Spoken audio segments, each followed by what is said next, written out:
Hoje de manhã nós vamos falar a partir de agora com o tema Volte ao primeiro amor. Volte ao primeiro amor por Jesus. E à noite, logo mais, nós vamos falar sobre ouça o Espírito Santo. Eu entendo que nesse tempo que estamos vivendo, nesse momento que estamos atravessando como povo de Deus, no Brasil entre as nações, eu entendo que esse é um tempo muito precioso e extremamente necessário para que o povo de Deus volte ao primeiro amor por Jesus. E para isso nós vamos ler a palavra de Deus no livro do Apocalipse, capítulo 2, versos de 1 a 7. Livro do Apocalipse, capítulo 2, versículos de 1 a 7. Diz assim a palavra do Senhor. Ao anjo da igreja em Éfeso escreve: essas coisas diz aquele que conserva na mão direita as 7 estrelas, que anda no meio dos 7 candeeiros de ouro. Conheço as tuas obras, tanto o teu labor como a tua perseverança, que não pode suportar homens maus, que puseste à prova os que a si mesmos se declaram apóstolos e não são, e os achaste mentirosos. E tens perseverança e suportaste provas por causa do meu nome, e não te deixaste esmorecer. Tenho, porém, contra ti que abandonaste o teu primeiro amor. Lembra-te, pois, de onde caíste, arrepende-te e volta à prática das primeiras obras. Senão, venho a ti e moverei do seu lugar o seu candeeiro, caso não te arrependas. Tem, contudo, a teu favor que odeias as obras dos nicolaítas, as quais eu também odeio.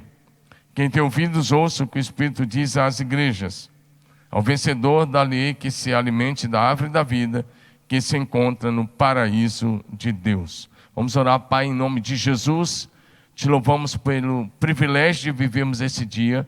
Invocamos o teu nome e a tua presença em cada casa agora. Oro para que a tua presença manifesta venha sobre cada casa agora. Oro para que os céus se abram sobre cada família que está ligada agora neste culto, participando, Deus, conosco deste momento. Oro por uma visitação do céu em cada casa agora, realizando milagres extraordinários, mas sobretudo trazendo um reavivamento da fé, Deus, trazendo uma chama, Deus, nova, ao fogo do céu para aquecer novamente o coração. Eu declaro o teu favor e a tua bênção sobre todos. Agradecido eu oro em nome de Jesus.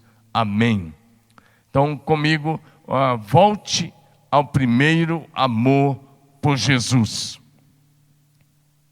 Voltar ao primeiro amor por Jesus é a maior necessidade de cada cristão nascido de novo dessa geração.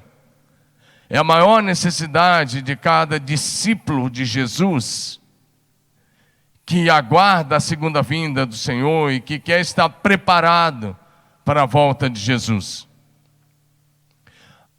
No livro do Apocalipse, aqui, a primeira carta que Jesus enviou, ele enviou 7 cartas. A primeira carta foi enviada para a grande igreja da cidade de Éfeso. A cidade de Éfeso era uma cidade muito rica e a mais importante da Ásia Menor. Essa cidade tinha uma população estimada em cerca de 250 mil habitantes.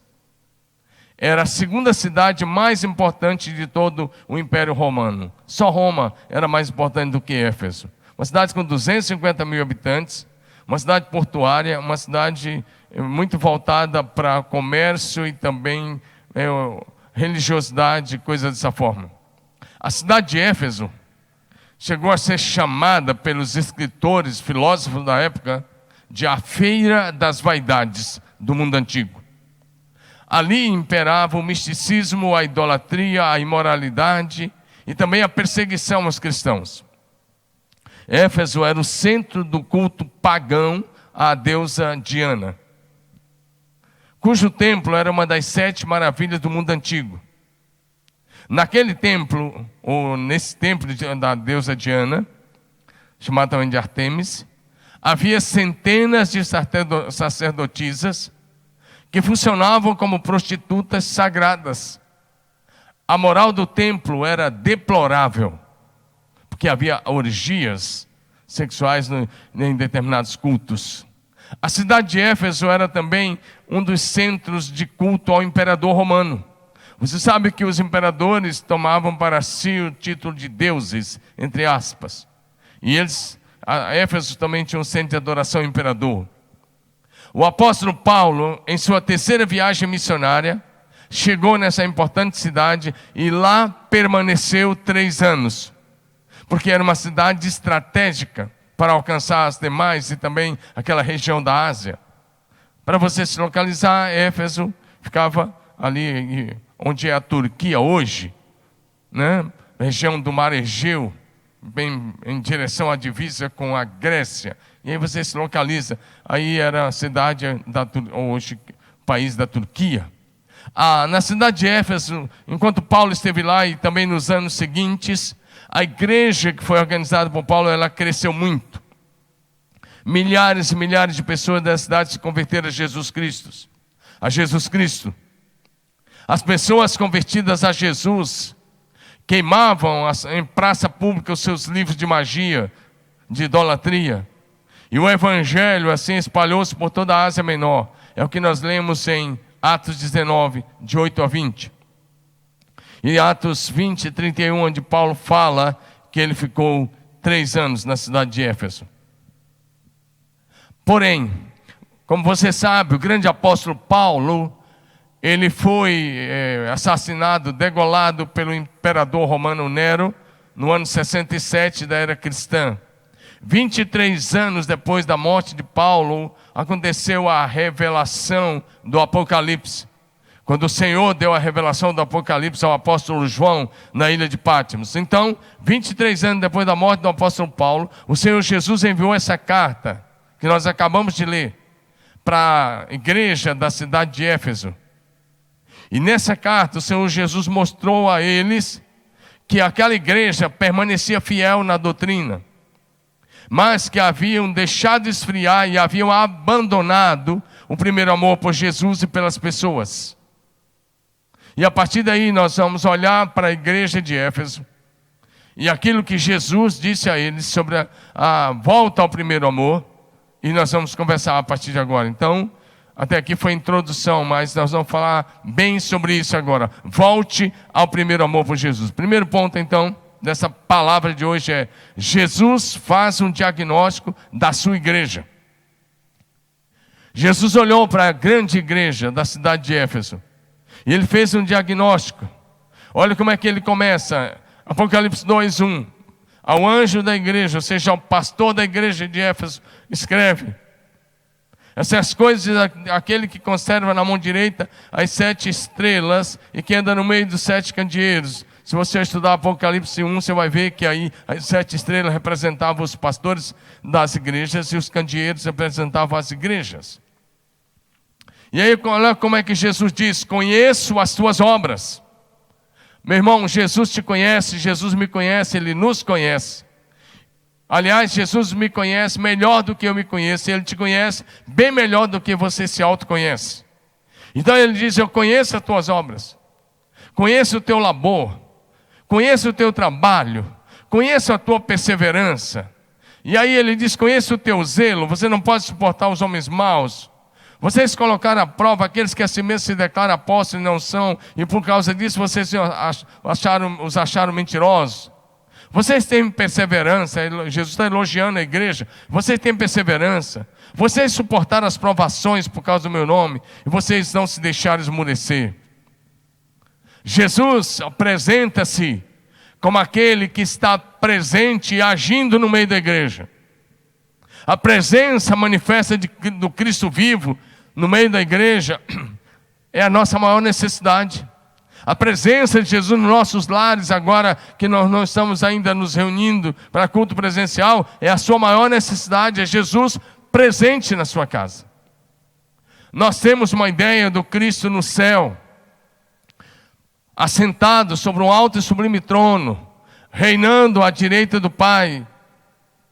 E é verdade, mas nós temos dificuldade de convivermos com a realidade da presença manifesta de Jesus no meio dos nossos ajuntamentos, no meio do culto, na hora da oração, da adoração, do louvor e da celebração ao Senhor. Mateus capítulo 28, verso 20, Mateus 28, verso número 20, Jesus disse o seguinte: Ele mandou a gente fazer discípulos de todas as nações, a partir do verso 18. Mas chega no verso 20, ele diz: ensinando-os a guardar todas as coisas que eu vos tenho ordenado. Ele diz: e eis que eu estou convosco todos os dias, até a consumação dos séculos. O Jesus que subiu ao céu e que se assenta à direita do Pai é o mesmo que está presente conosco aqui neste culto, que está presente com você aí na sua casa agora, se você o convidar para entrar e habitar com você. Porque ele disse: eis que eu estou convosco todos os dias até a consumação dos séculos. Sim, Jesus é onipresente, é onipotente, onisciente e onipresente. A sua presença enche os céus e a terra. A sua presença enche o universo. Mas a presença manifesta dele pode estar agora na sua casa. Basta você transformar a sua casa num lugar de adoração ao Senhor. Por exemplo, se na sua casa agora tiver 2 pessoas participando desse culto, ouvindo a palavra, ou 3 pessoas, sabia? Jesus está aí com você. Mateus capítulo 18, verso 20. Olha o que Deus vai dizer, Mateus 18, 20. Deus vai dizer: onde estiverem 2 ou 3 reunidos em meu nome, 2 ou 3 reunidos em meu nome, ali estou eu no meio deles. Então não é você apenas sentar no sofá para assistir um culto, não, é você estar com Jesus, na presença de Jesus, ouvindo a palavra de Deus. Transforme a sua casa num ambiente de adoração, de oração, de celebração a Jesus, e Ele estará presente com você, aí mesmo na sua casa. Jesus nos conhece muito bem, Ele sonda os nossos corações, e o diagnóstico que Jesus faz é fiel e verdadeiro. Apocalipse 2:2, Ele diz: eu conheço as tuas obras. Ele está dizendo: eu conheço você. Nós podemos até esconder áreas da nossa vida de algumas pessoas, até mesmo dos nossos cônjuges ou filhos, familiares, mas de Jesus não. Os olhos do Senhor, Apocalipse 1:14, vai dizer para a gente que os olhos do Senhor Jesus são como chama de fogo. Sua cabeça e cabelos brancos como a lã, como neve, os olhos como chama de fogo. Ou seja, Jesus olha e o seu olhar penetra ao mais íntimo do nosso ser. Ele conhece nossas intenções, pensamentos, motivações. Ele conhece tudo que está dentro de nós. Antes que falemos qualquer palavra, Ele sabe de todas as coisas.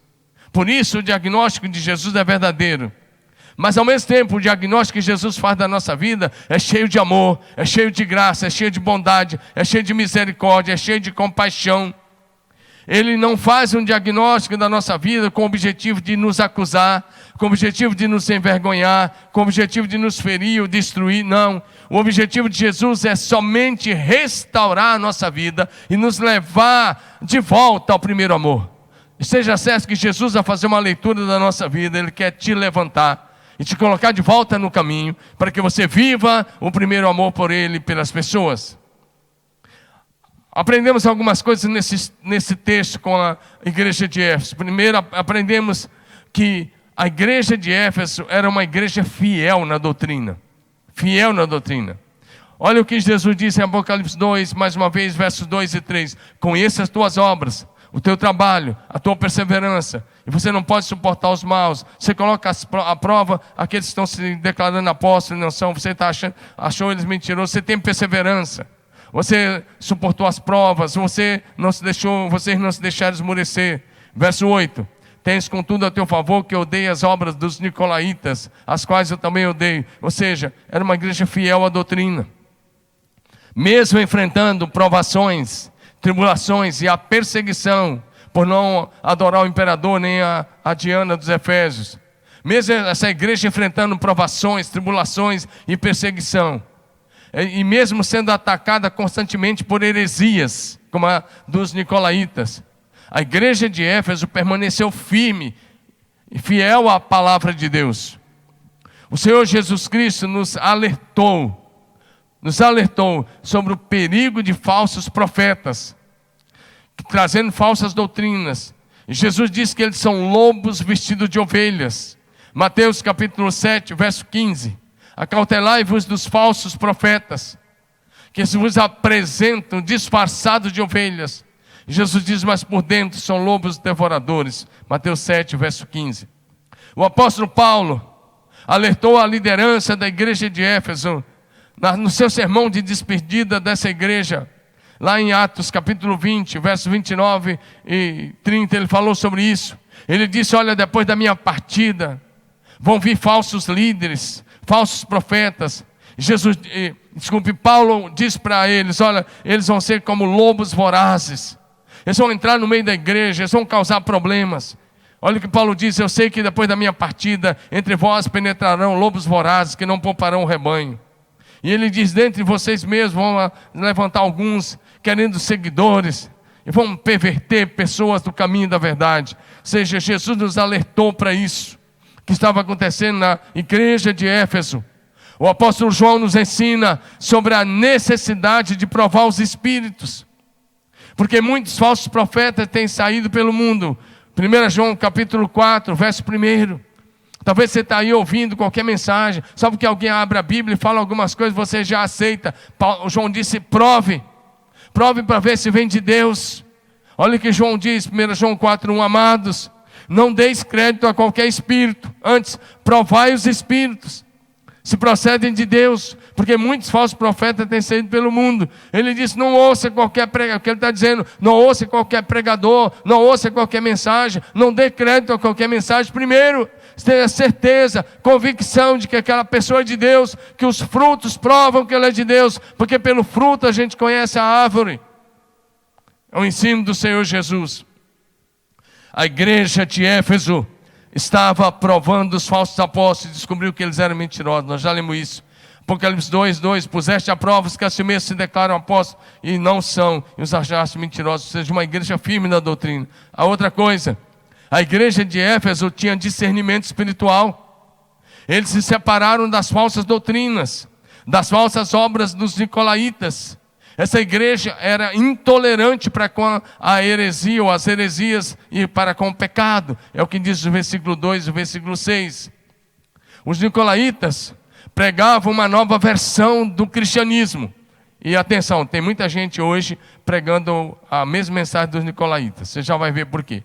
Os nicolaítas eram uma seita herética que pregava uma nova versão do cristianismo.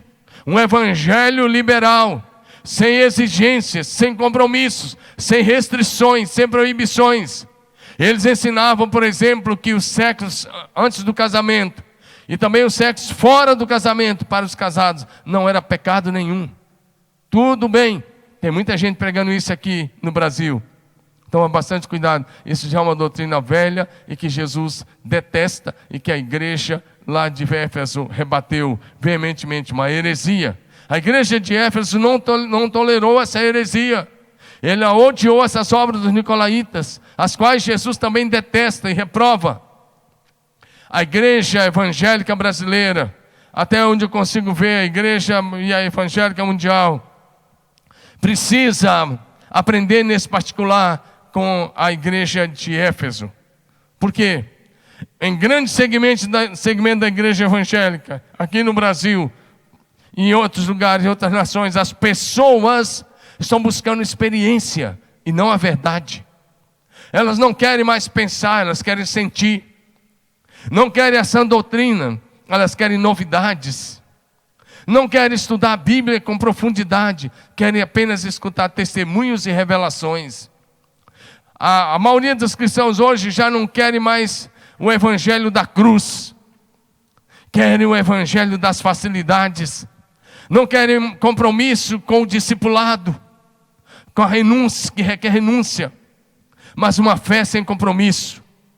Eles não querem Deus, eles querem somente as bênçãos de Deus. Muitos pregadores evangélicos não pregam mais a Bíblia, a palavra de Deus como ela é, mas pregam aquilo que dá ibope, aquilo que traz fama, aquilo que traz popularidade nas mídias sociais. Isso já acontecia lá na cidade de Éfeso. E Jesus reprova essas coisas. Outra coisa, a igreja de Éfeso era envolvida com a obra de Deus. Mais uma vez, Apocalipse 2:2, Jesus diz: eu conheço o teu trabalho, o teu labor, as tuas obras, conheço a tua perseverança. Eles eram envolvidos. A igreja de Éfeso agia, ela tinha ação missionária, evangelística. Eles pregaram o evangelho para toda a Ásia Menor. Naquela igreja havia labor, havia trabalho árduo, intenso. Essa igreja era como uma colmeia industriosa. Já havia uma colmeia onde todas as abelhas trabalham, né, pegando néctar e trazendo para fazer mel. Assim era a igreja de Éfeso, uma igreja que trabalhava. Os seus membros eram engajados no trabalho do Senhor Jesus. Por meio deles o evangelho se espalhou, diz Paulo, por toda a Ásia Menor. Jesus pode dizer o mesmo de você hoje, que você é um discípulo engajado, trabalhador, que você trabalha arduamente, que você está envolvido.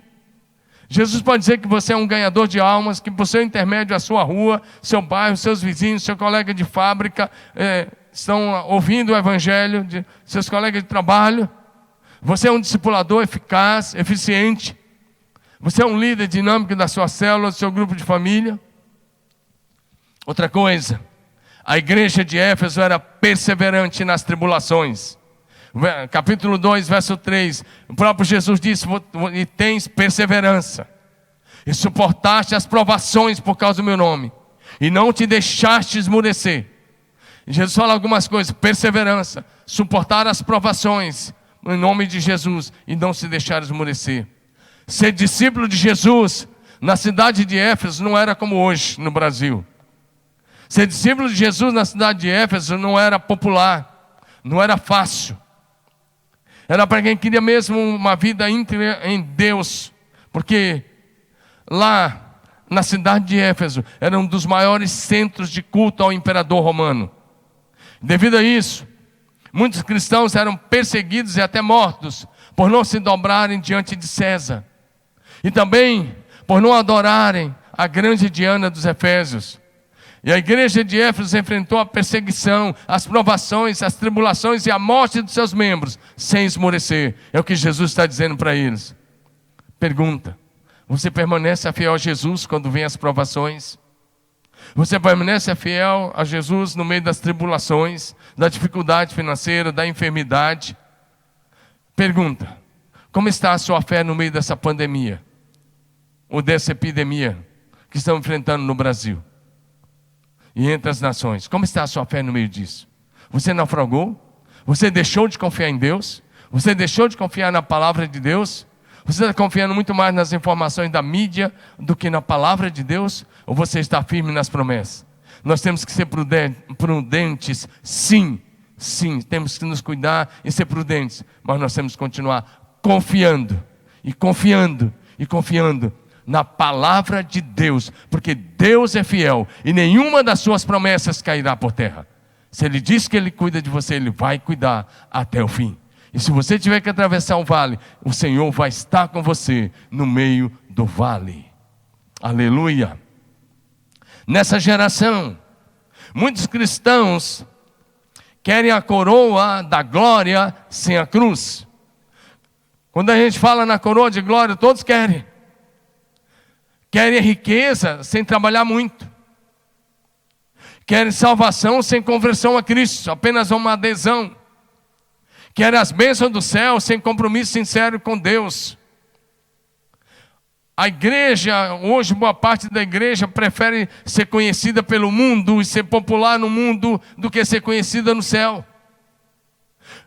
Muitos cristãos procuram ser amigos do mundo, desprezando a comunhão e a amizade com o Espírito Santo. Boa parte dos cristãos de hoje buscam o aplauso do mundo e não o aplauso do céu. Eu quero dizer a você, meu irmão, é melhor ser conhecido no céu e no inferno. Porque quem é conhecido no céu, quando ora, o Senhor Deus ouve e atende a oração e responde a oração. Quem é conhecido no inferno, quando dá uma ordem, os demônios saem, batem retirada e vão embora para nunca mais voltar. Lá em Éfeso mesmo, Atos 19, de 11 a 17, nós temos a história. O texto começa dizendo que Deus, pelas mãos de Paulo, fazia milagres extraordinários. E até lenços e aventais de Paulo eram levados e colocados sobre os enfermos. E as enfermidades saíam e os demônios batiam em retirada. A demanda era tão grande que às vezes Paulo não podia ir e as pessoas levavam os seus lenços, aventais, colocavam sobre os enfermos e as enfermidades saíam, sobre os endemoniados e as pessoas eram libertas. Mas o próximo versículo, versículo 13 em diante, fala de 7 rapazes, filhos de um sumo sacerdote. Os caras eram filhos de um sumo sacerdote judeu. E eles tentaram expulsar os demônios de um possesso lá no centro da cidade de Éfeso. E aquele possesso saltou sobre eles, machucou os 7, feriu os 7, tirou a roupa dos 7 e deixou os 7 nus. E eles passaram a maior vergonha no centro da cidade de Éfeso. Por isso que eu disse, é melhor você ser conhecido no céu e no inferno. Porque quem é conhecido no céu, quando ora, o céu para, ouve e responde às orações. E quem é conhecido no céu, no inferno, quando ora, o inferno obedece, foge e bate em retirada para não voltar mais.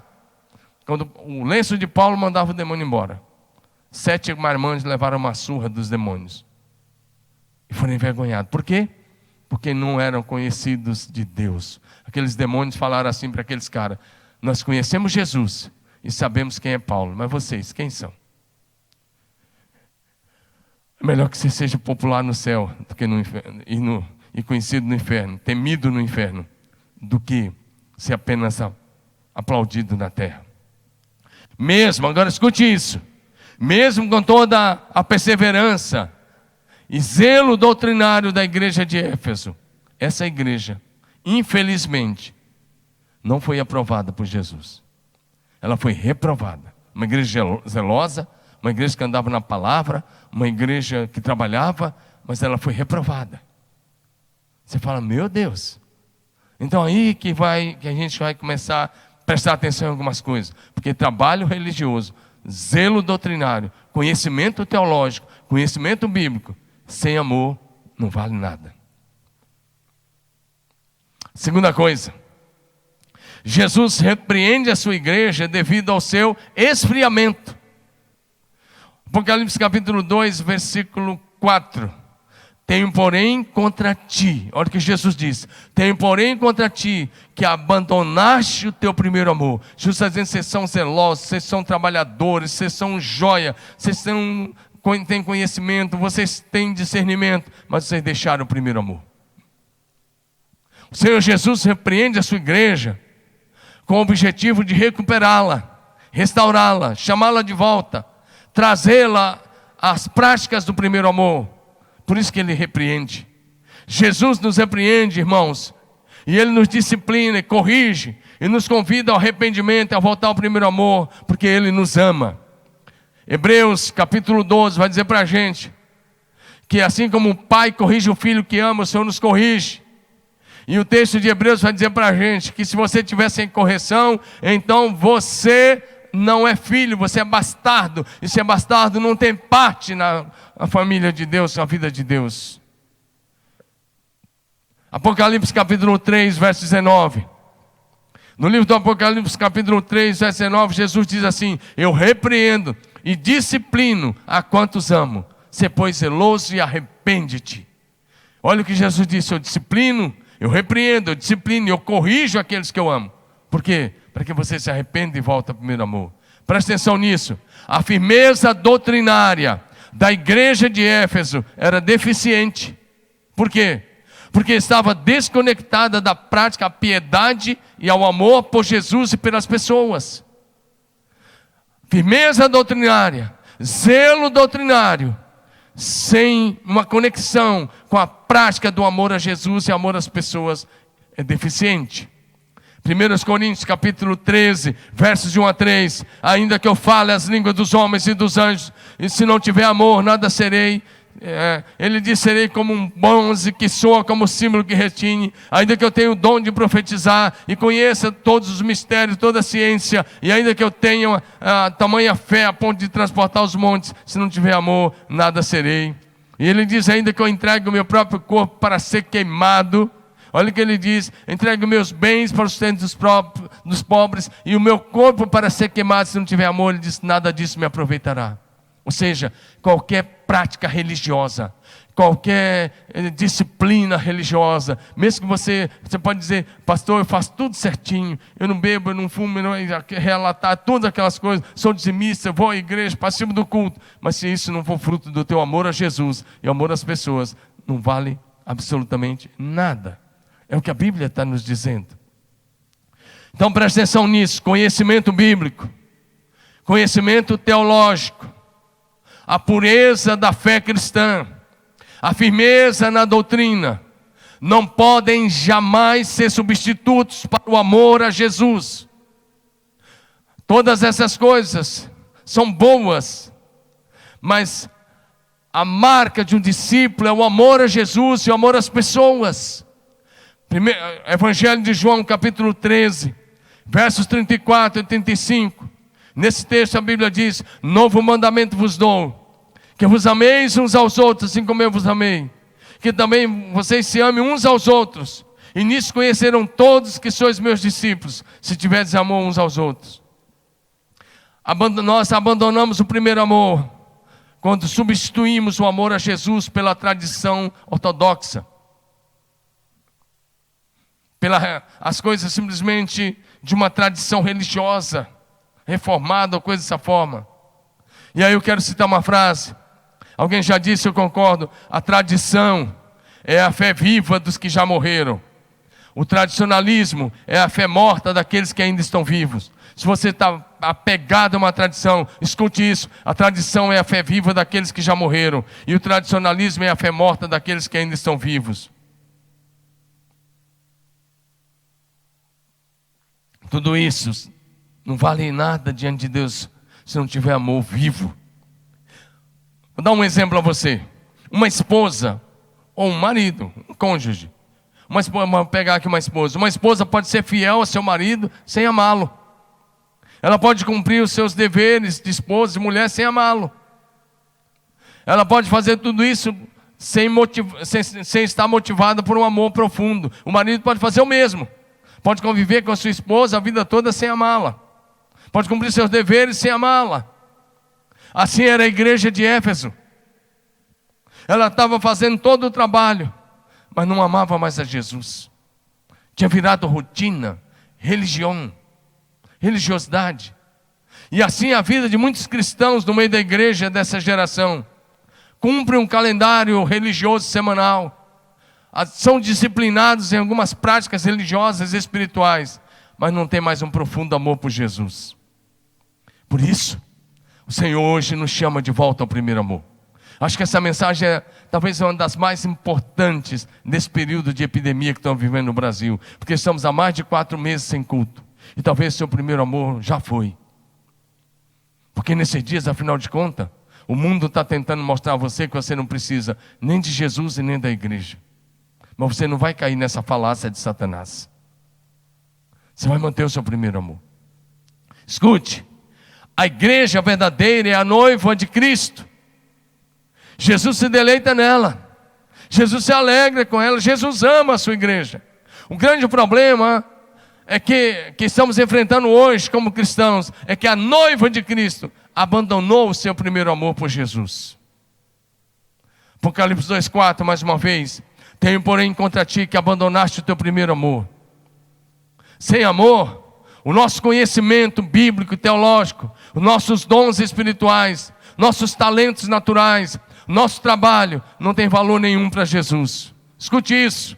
Se você é cristão, escute isso: odiar o pecado, reprovar a corrupção, o erro, a maldade, o roubo, a desonestidade, a mentira, os vícios, reprovar todas essas coisas, sem amar Jesus de todo o coração, não tem nenhum sentido para Deus.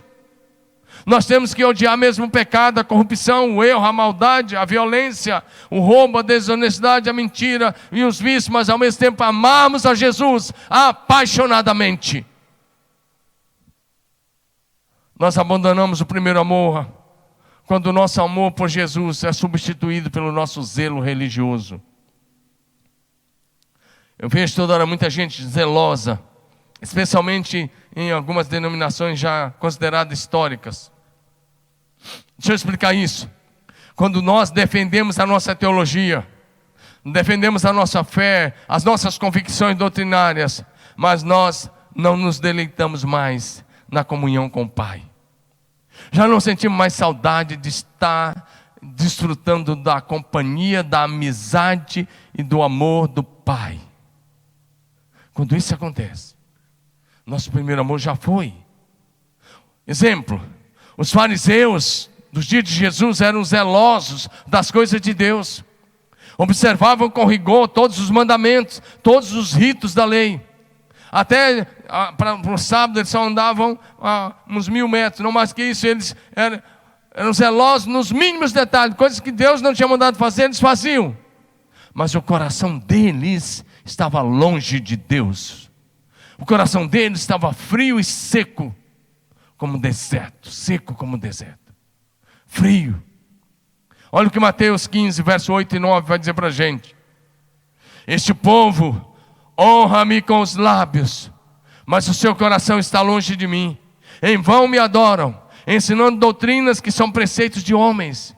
Olha o diagnóstico que Jesus fez dos religiosos. Esse povo honra-me com os lábios, mas o coração está longe de mim. Eles me adoram com doutrinas apenas de preceitos de homens. Ou seja, a adoração não era em espírito e em verdade. O primeiro amor esfria quando o nosso conhecimento teológico nos move a amar intensamente. Deixa eu repetir. O primeiro amor esfria quando o nosso conhecimento teológico não nos move mais a amar intensamente o nosso Deus. Conhecemos muito a respeito de Deus, mas não desenvolvemos um relacionamento de comunhão e intimidade profunda com Deus como nosso Pai e Deus de amor que Ele é.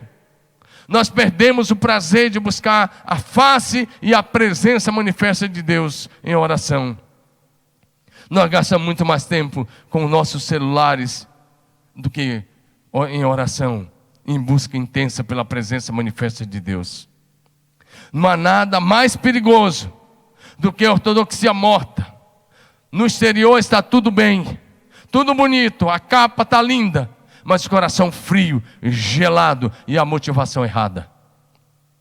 O que me preocupa muito hoje como pastor é uma geração de cristãos que sabe muita coisa a respeito de Deus, que tem muitas informações sobre Deus, mas não conhece Deus de com Ele caminhar. Não conhece Deus na experiência da intimidade. E se você voltar ao primeiro amor, você vai conhecer. Jó, depois da prova, ele disse: eu te conhecia só de ouvir falar, mas agora os meus olhos te veem. Agora eu te conheço contigo caminhar. O primeiro amor esfria e morre quando o amor pela estrutura é maior do que o amor por Jesus. Está cheio de pastores que amam mais a estrutura do que Jesus. Líderes cristãos que conhecem bem a Bíblia, mas perderam o encanto, a paixão por Jesus. Perderam o prazer e a alegria de estar na presença de Jesus. Já não choram mais, já não se emocionam mais no seu momento secreto de oração. Abandonamos o primeiro amor. Presta atenção nessa. Nós abandonamos o primeiro amor, e pode estar acontecendo agora mesmo, quando nós julgamos os outros, mas não examinamos o nosso próprio coração. A igreja de Éfeso era boa nisso. Ela examinava os outros. Ela era capaz de identificar os falsos apóstolos, os falsos profetas. Ela identificava os falsos ensinos das seitas. Mas ela não era capaz de examinar a si mesma. Ela praticava sã doutrina, mas não tinha amor. Identificava o mal doutrinário nos outros, mas não identificava a própria frieza espiritual do seu primeiro amor por Jesus. Ela identificava a heresia nos outros, mas não a sua própria apatia espiritual. Essa igreja estava vazia da principal marca do discípulo de Jesus, o amor. Mais uma vez, João 13:34, novo mandamento vos dou, que vos ameis uns aos outros, e assim vocês serão meus discípulos.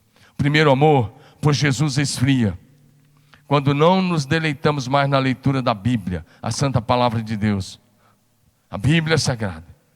Nós também perdemos o primeiro amor quando não temos mais prazer na oração, no louvor, na adoração aos pés de Jesus, individual e coletivamente. Nós abandonamos o primeiro amor por Jesus quando nós mordemos a isca do ressentimento contra aqueles que nos feriram. Meu irmão, se você está ferido com alguém, ele mordeu a isca do ressentimento, possivelmente seu primeiro amor esfriou. Se você é capaz de julgar os outros, mas não está julgando a si mesmo, provavelmente seu amor já foi pelo ralo. Porque quando o primeiro amor está vivo, nós julgamos a nós mesmos e não julgamos os outros. Nós abandonamos o primeiro amor por Jesus quando nós mordemos essa isca do ressentimento, que é uma arma do diabo. Se alguém te feriu e você está vivendo o primeiro amor, perdoe, libera, abençoa. Quando o primeiro amor esfria, sabe o que acontece? Nós perdemos a visão, nós perdemos o foco do ministério e com facilidade nós desistimos da missão que Jesus colocou nas nossas mãos. O primeiro amor por Jesus esfria quando nós deixamos de depender do amado Espírito Santo. E a última coisa que eu quero enumerar com você: Jesus nos convida para voltarmos ao primeiro amor. Apocalipse capítulo 2, verso 5. Para a igreja de Éfeso, Jesus diz o seguinte: lembra-te, pois, de onde caíste, arrepende e volta à prática das primeiras obras. Nessa manhã, meu irmão, o Senhor Jesus está trazendo a sua memória onde você caiu, quando você caiu, como você caiu. Talvez agora é a hora do Senhor falar com o seu coração aí, falar com você. E a minha oração é que Ele traga agora mesmo a sua memória, o lugar onde você caiu, onde você deixou esfriar, as coisas que estão acontecendo, as práticas talvez e as disciplinas espirituais que você deixou de lado. E Ele te chama de volta agora de manhã. Jesus nos faz um convite ao arrependimento sincero e honesto, a uma volta completa para Ele, à prática das primeiras obras. Pergunta: por que Jesus nos convida para voltar? Por que Ele diz volta às primeiras obras, volta ao primeiro amor? Por que Ele está dizendo isso? Primeiro, porque Ele te ama com amor eterno. Segundo, Ele está te chamando de volta porque Ele quer restaurar a tua história, a tua sorte, o teu destino, a tua família. Ele quer restituir todas as coisas na sua vida. Terceiro, Ele te chama de volta. Sabe por quê? Porque Ele sabe que a tendência natural de um cristão é que no decorrer dos anos o primeiro amor esfrie. Ele te chama de volta porque Ele não quer que você se torne um religioso frio como os fariseus hipócritas. Ele te chama de volta para restaurar a tua espiritualidade santa, poderosa e verdadeira. Jesus te chama de volta porque Ele quer te preparar para a sua segunda vinda. Sim, o objetivo dessa mensagem, a volta ao primeiro amor, é para que você possa estar preparado. Em Lucas, capítulo número 18, verso 8, Jesus fez uma pergunta inquietante que está em aberto. Depois de contar uma parábola sobre motivar a oração, Ele diz assim: quando o Filho do Homem voltar, achará fé sobre a terra? E eu respondo essa pergunta. Eu digo que Jesus vai encontrar fé na terra, sim, daqueles que voltarem ao primeiro amor. Jesus só vai achar fé daqueles que mantiverem o primeiro amor aceso, vivo, como uma fogueira. Seu coração aceso, incendiado pelo fogo divino. Jesus te chama para voltar ao primeiro amor, porque Ele quer preparar a igreja como uma noiva ataviada para o seu noivo. O Senhor Jesus está oferecendo a você, agora de manhã, presta atenção nisso. O Senhor Jesus está oferecendo a você, agora mesmo, a oportunidade de um recomeço. Quando Ele diz volta às primeiras obras. Apocalipse 2:5, lembra onde você caiu, arrepende, volta às primeiras obras. Ele está dizendo, você pode recomeçar. E Jesus vai direto ao ponto. Ele diz, lembra-te, pois, onde caíste. Lembra onde você caiu. Lembra onde você deixou a prática do primeiro amor. Lembra onde você parou de orar. Lembra onde você parou de ler a Bíblia. Lembra onde você parou de ter prazer na adoração, na oração, no louvor, no culto individual e coletivo. A outra pergunta é: para onde devemos retornar? Presta atenção nessa, irmão. Você deve voltar para o lugar de onde você se desviou. Você deve recomeçar do lugar onde você parou. Você deve voltar para o prazer de estar na casa de Deus, logo que retomarmos com os cultos. De estar na casa do Pai Celeste. Você deve retornar ao prazer, à oração fervorosa, à adoração espontânea. Quantos de vocês, quando o culto começava, você já vinha para frente e logo você já se lançava, se derramava, e hoje você esfriou? E você olha para trás e fala: a igreja não é mais a mesma. Ei, a igreja é você. Se não está mais acontecendo, é você que esfriou. E se você está julgando alguém ou a igreja, é possível porque o seu coração está frio. O Senhor te chama hoje: volte ao primeiro amor, volte às primeiras práticas, volte à sensibilidade do Espírito, volte a ouvir a voz do Espírito Santo, volte para a dependência do Espírito Santo. Ei, o filho pródigo, que havia saído da casa do pai, tinha gastado tudo, um dia ele lembrou da casa do pai.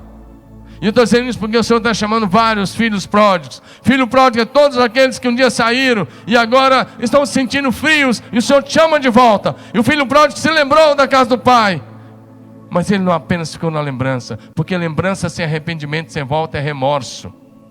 Ele se levantou e ele voltou. Ele trilhou o caminho de volta para a casa do pai. E quando ele chegou na casa do pai, havia uma festa preparada. Um boi foi morto para a festa. Vestes alvas, sandália, anel, uma festa de celebração. Nós vamos fazer isso em nome do Senhor para a tua vida. Você que vai voltar, eu te convido. Depois você lê isso em Lucas 15, de 11 a 24. O convite de Jesus é ao arrependimento. Ele diz: arrepende-te. Arrepende. Não há volta para Jesus. Não há volta ao primeiro amor sem arrependimento. Arrependimento não é emoção. Arrependimento é decisão. Arrependimento é atitude. Deixa eu repetir: o filho pródigo não se lembrou da casa do pai. Não apenas se lembrou, ele voltou. Ele tomou atitude e foi para a casa do pai. Não basta se emocionar, é preciso tomar atitude e voltar para a casa de Deus. Mais uma vez, lembrança sem arrependimento vira remorso. E esse foi a grande diferença entre Judas e Pedro. Judas teve remorso, foi lá e se suicidou-se. Pedro chorou amargamente e se tornou um grande apóstolo. Arrependimento é mudança de mente, é metanoia, é mudança de direção, é voltar-se para Deus de todo o coração, é abandonar o pecado, é romper com tudo que está entristecendo o Senhor Jesus, é romper com tudo aquilo que entristece o amado Espírito Santo. O Senhor Jesus te diz também: volte à prática das primeiras obras. Quantos de vocês já serviram na casa de Deus? Já dirigiram uma célula? Já foram hospedeiro? Já foram líder em treinamento? Já dirigiram um curso de família? Agora você está em casa parado. E Jesus diz: olha, Apocalipse 2:5, volte à prática das primeiras obras. Volte a fazer o que você fazia antes. Primeiro, nós devemos nos arrepender de todos os nossos pecados que levaram o nosso primeiro amor a esfriar. Em seguida, nós devemos praticar o fruto do arrependimento, ou seja, as primeiras obras. Jesus disse: se você não voltar, eu vou remover o seu candeeiro. Em outras palavras, ele estava dizendo para aquela igreja: se vocês não voltarem, vocês vão deixar de ser igreja. Essa igreja deixou de existir no decorrer dos anos. A cidade de Éfeso foi destruída. A grande cidade de Éfeso hoje só tem ruínas. A grande igreja de Éfeso só tem ruínas, porque não se arrependeu e não voltou ao primeiro amor. Não ouviu a voz do Espírito Santo. O Espírito Santo acaba de falar com você, acaba de te convidar. A igreja é a luz do mundo, mas se ela não brilha mais, não tem razão de ser. É o sal da terra. Se tornar insípido, não serve. Se você tem ouvidos, ouça o que o Espírito Santo está te dizendo agora mesmo. E o chamado de Jesus: volte agora. Volte agora, nesse momento. Levante-se aí. Volte-se agora ao primeiro amor de Jesus. Nós vamos adorar, adore conosco. Depois nós vamos ter 2 pessoas aqui orando com você, pela sua volta, para que o fogo de Deus acender de novo o seu coração, para que o Espírito te revista por fora e te possua por dentro. até que do teu interior transborde os rios de água viva. Volte ao primeiro amor por Jesus.